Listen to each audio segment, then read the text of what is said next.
have questions about menopause? Maybe you're not sure, am I in it or am I not? Is what I'm experiencing part of menopause? Or is it something that I should go get checked out by my doctor? Whatever your questions are, we're going to be addressing them today and in some future episodes.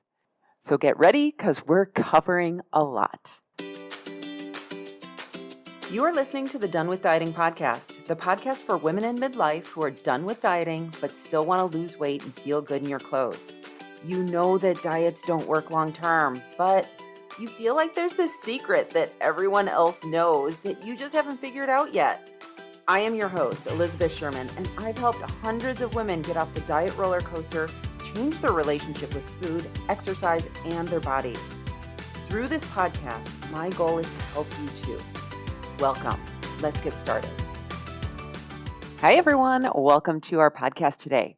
Today, we are talking about menopause, something that I've been talking a lot about, since the beginning of my podcast, because most of the women who come to me are women in midlife, and we are all experiencing this menopause shift, this time in our lives when our hormones change, and quite frankly, it's catching a lot of us off guard, right? And there's still a lot of shame around the word menopause. I don't like saying it. I don't like saying that I'm a coach for women in menopause or women in perimenopause. And instead, I really use the word midlife. But you're going to be seeing some changes around that because menopause is not a shameful thing. It's something that we need to be talking more about because it's not serving people to keep it hidden. When we think that menopause is something that other people don't want to hear about, well, quite frankly, that's just their problem. And I mean that seriously. Half of our population will go through menopause or has already gone through menopause. And so to talk about our cycles and a woman's body like it is shameful is perpetuating these myths that we shouldn't be talking about women's health. You're going to see some changes in my podcast because I'm going to be talking about menopause a lot more, symptoms, and how we deal with them. I have a ton of stuff to talk about today. And quite frankly, there's so much, I may have to break it out into a couple different episodes, but we're going to see where this goes. So in today's podcast, what we're going to be talking about are what are some of the symptoms of menopause, some of the questions that you have around menopause, like what's the average age, how long does it last? Definitely, we're going to be talking about the symptoms and how to get relief out of them. What are the effects of menopause on a woman's body and how to deal with hot flashes?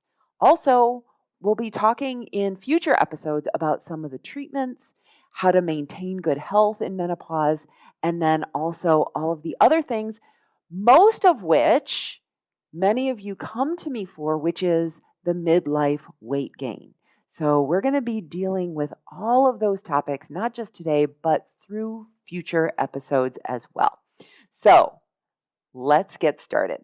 Recently, I was on Facebook and a friend of mine was having a party for herself, basically, because she had reached a certain milestone. She wasn't married, and she said something about normalizing having parties for big celebrations that women have in our lives or that people have in our lives, like starting a business or sending your last kid off to school or any of those big milestones that we have. And someone suggested having a menopause party. And I was like, hell yes, this is something that we should be celebrating. And what I see out on the interwebs and through my clients is that so many women hold the belief that menopause is something to be feared, that menopause is something that is terrible, that menopause is just awful in general.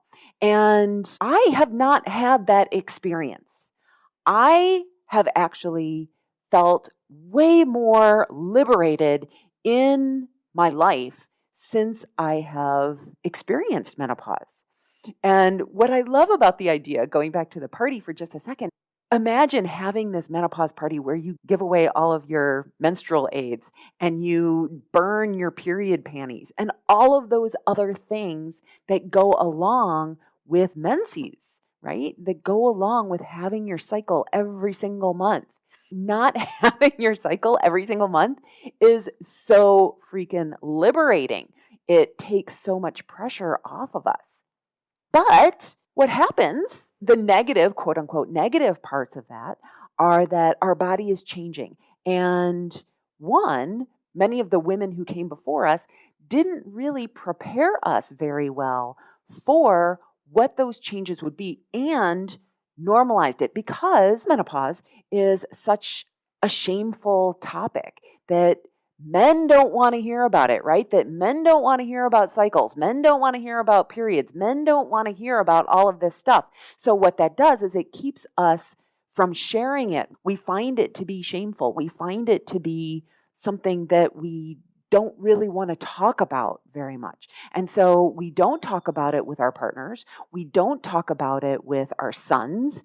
We barely talk about it with our mothers and sisters and daughters. What happens is we perpetuate this shame that goes along with having a female body. I find a lot of women on the internet saying like, oh, menopause is the worst. And all of these things, all of these negative symptoms that go along with menopause that really can be managed. A lot of this can be managed with lifestyle. Not all of it.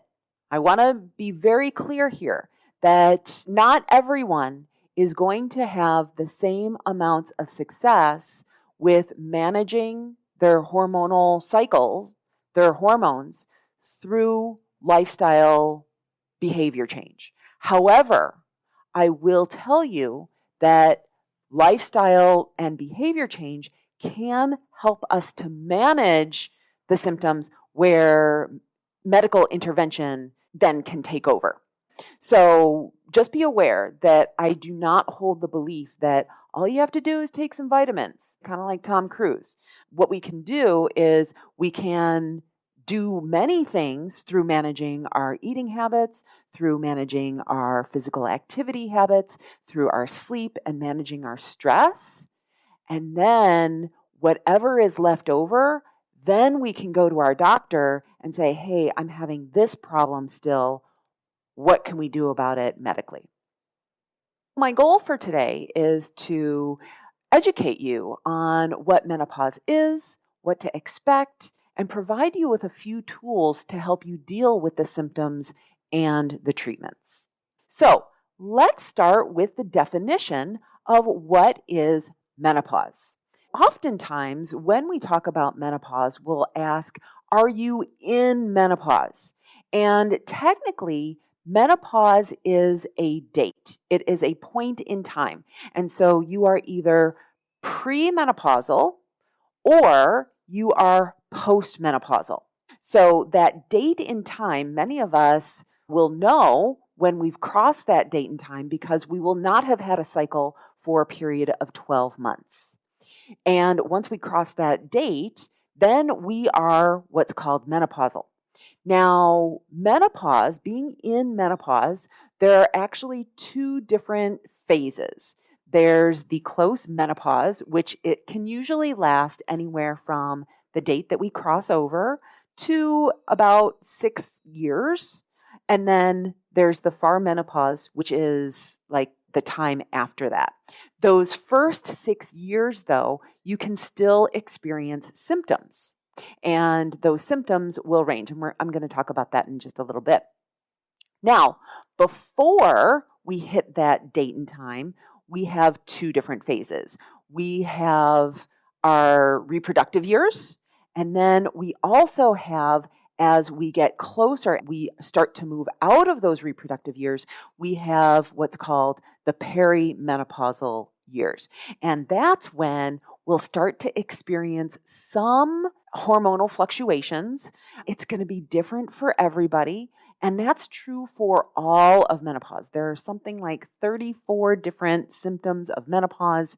Some women will experience some of them, others will experience others, and some may have barely any.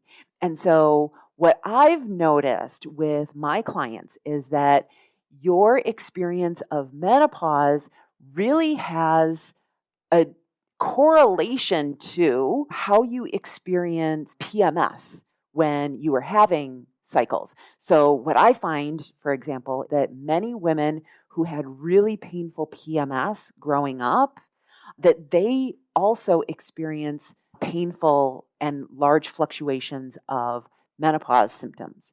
And those women that really didn't experience a lot of PMS symptoms generally get off a little bit easier. That's all genetics. Again, there are some things that we can do lifestyle wise. However, not everything is going to be able to be fixed through eating vegetables and going for a walk. Now, I like to think about perimenopause and menopause as being kind of like the reverse puberty.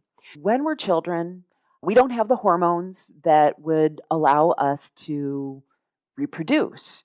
And so, what happens then is as we get into our teen years and our body is capable of carrying a baby, we go in through puberty and our hormones are fluctuating and we become emotional and all of those things that go along with being a teen girl.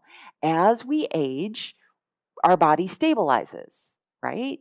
And then as we move into menopause, and I don't really know what the evolutionary reason for going through menopause is, other than it's a different phase of life, that maybe it's just not intended that we reproduce throughout our entire lives. What's happening is that our bodies are changing the hormones again so that we aren't reproducing again. And so what's happening is our bodies are changing estrogen and progesterone and testosterone. And if you're interested in that, I have a really good podcast with a naturopath, my mentor, Jade Tita, and I will put the link to that in the show notes. I think it's episode number 57. And he does a great job of explaining what the hormonal fluctuations are in our bodies during that time. Now, what happens is when we're going through those hormonal fluctuations, you've heard me say this before, and I'll say it again over and over and over again, that our bodies become way more sensitive to stress, and they also become reactive to insulin in our bodies. So it becomes really super important that we manage the amount of glucose that we take in or the amount of starch that we take into our bodies as we eat. And we also need to manage our stress way more. What happens then is we really need to make sure that we're not using exercise as a way of burning calories anymore. And the reason for this is because exercise is actually a stress. And so by using exercise in this way, what we're doing is we are working against ourselves instead of with our body. And that's actually a lot of what I do within my private practice with my clients is I help you to work with your body instead of fighting against it. I help you to listen to the signals that your body is sending, be able to interpret them so that you can give your body what it needs instead of trying to make your body act a certain way. And I think that that's actually really important here because when we go through the different symptoms of menopause, I think that a lot of that is our body speaking to us and telling us what it needs. And a lot of that is stress management and eating properly not eating like a 13-year-old boy, which so many of us were able to get away with when we were in our 20s and our 30s, and then exercise as a way to work that off. But that doesn't work anymore because of the insulin and stress management components of how our body changes. Now, menopause or the symptoms of perimenopause can start as early as 35 and they can go for years. And so all of this is actually pretty much a range. And right now, in this episode, I'm talking about women who are going through perimenopause and menopause naturally, meaning that there are surgical reasons why a woman would go through menopause early. Not talking about that. I'm talking about women who are going through menopause naturally. So, perimenopause symptoms can start as early as 35, and menopause can actually start as early as in your 40s. But going through menopause can actually go through like your mid to late 50s. I have clients right now who are 55 and still getting their cycles. And I have women who are younger than that, who are in their late 40s, who are not getting their cycles. So it really depends on you and your body as to when you're going to go through that. Now, one of the best ways to find out what's happening with you or what to expect is actually to talk to your mother, your aunts, your grandmother, your sisters, if you have them, because a lot of this is genetic. So being able to talk with other women about it. And there's actually just a really interesting anecdote that women who live in cultures where they're living with their grandmothers and their mothers, so where the generations all live together under one roof, that those women are more able to deal with the change of menopause because they've seen their mothers and their grandmothers and their family members go through it. It's really just an interesting cultural dynamic that those women who live in the United States who aren't part of a family unit like that, most of us, right? We don't want to live with our mothers and our sisters and all of those people. And so, therefore, what we're finding is that women who are not experiencing watching other women go through that process are more surprised at what's happening to them and their bodies. Now, statistics show that about 20% of women will not have any menopausal symptoms. About 60% will experience mild to moderate menopause symptoms, and then an additional 20% will experience severe menopause symptoms that really impact their daily life. So, think about where you fall within those parameters. And again, some of these we'll be able to mitigate through lifestyle, and some we won't. But let's get into what those symptoms of menopause are.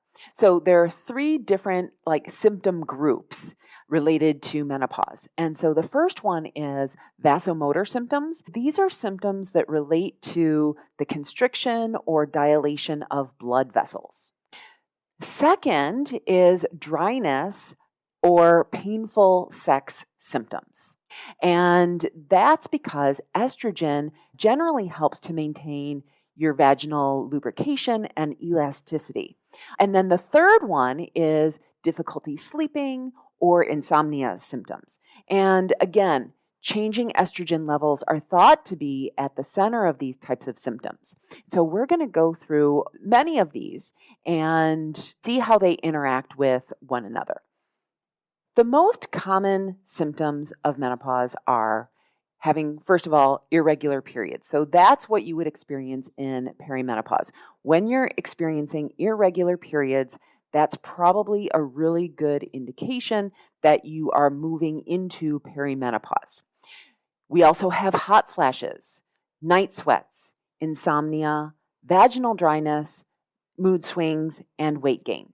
Now, most of these symptoms can actually be controlled to a certain degree through your nutrition as well as through your physical activity and your sleep. It's kind of interesting there because I said insomnia was a symptom. However, sleep is actually one of the things that we need to be doing. So it's kind of like a chicken and egg thing there, right? We know that our health habits are all going to impact one another. So when we eat poorly, we're not going to feel like moving, we're not going to sleep well, and we generally don't manage our stress very well. And the same thing happens with the other ones. If you're having any of these symptoms, I am going to suggest that you start to pay really close attention to your diet. Really start exercising, not because exercise is something that you have to do, but rather because it's good for you and it helps you to manage your stress. I'm never going to tell you that you should not exercise. However, if you have the ability, if you have the time in your schedule, it's really going to be helpful for you. Now, as far as stress management goes, one of the things that many of us do is we've grown up believing that we have to do everything and we have to do everything for everyone else. When I said you need to exercise, if you're like, I don't have time, what we can do is we can start to look at where are you spending your time that you don't have time for this. And it's really something to think about. This week alone, I was coaching 2 different clients who've come to me about health, who have come to me about their weight. One of them, I was talking to them about their parenting. And the other, I was talking to about time management. Because when we don't manage our time well, we don't have time to fix our meals, right? We don't have time to go to the grocery store. We don't have time to meal plan. And so by teaching her a method called time blocking, she automatically had more time in her day. Instead of task switching between what she was doing and checking email and what she was doing and putting out fires, what she was doing answering phone calls, we put all of that on hold. And she was able to get her projects done and therefore have more time.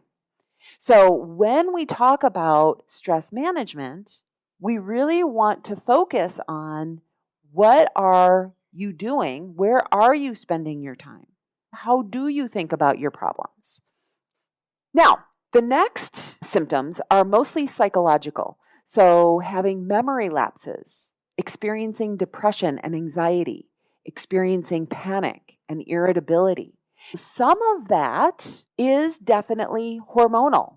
Some of those things that we experience, those feelings that we experience, are definitely hormonal. It's happening in our body and it feels really uncomfortable. What I notice with many of my clients is that when it comes to anxiety and depression, irritability, and panic, a lot of that is us believing that we should not feel anxious, that we shouldn't feel depressed, that we start to worry about other things that are happening in our lives.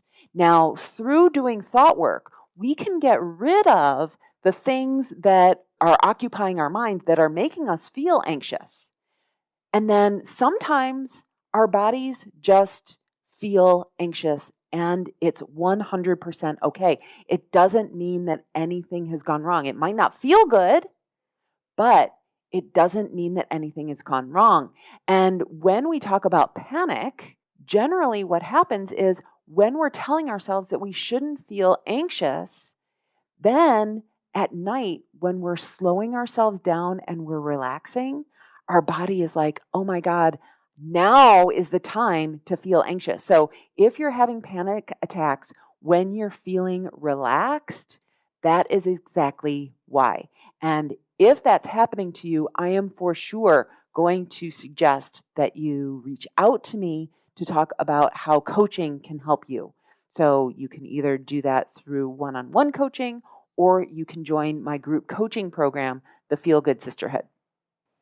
Now, 2 psychological symptoms that I accidentally left out were fatigue and brain fog. And so be aware that if you are experiencing fatigue or brain fog, those are very natural things to be experiencing. About 60% of women report experiencing brain fog, which is when you just can't think properly. You're like, I know that the words are in here, but I just can't get them out. I just can't think properly. And be aware that some of that could have to do with your sleep. It could also have something to do with the quality of your nutrition, or it could just be what's happening in your body. So be aware that brain fog and fatigue are for sure something that you may experience. However, there may be things that you can do lifestyle wise with your habits that can alleviate that. The next set of symptoms are just other physical symptoms like tingling or pins and needles, increased heart rate, burning mouth, feeling itchiness or joint pain, muscle tension and aches, breast tenderness, headaches.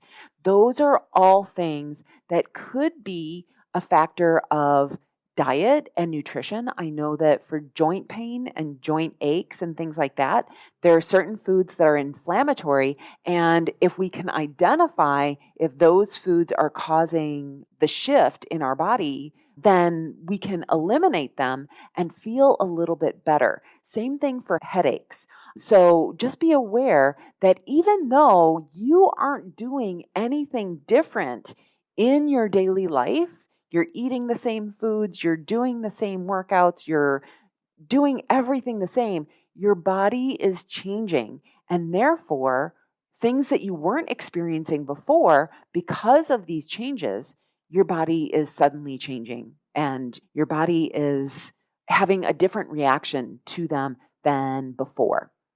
And so, to go along with that, you may notice that the way that you digest food is also changing. You might notice that all of a sudden you have food sensitivities or you have IBS.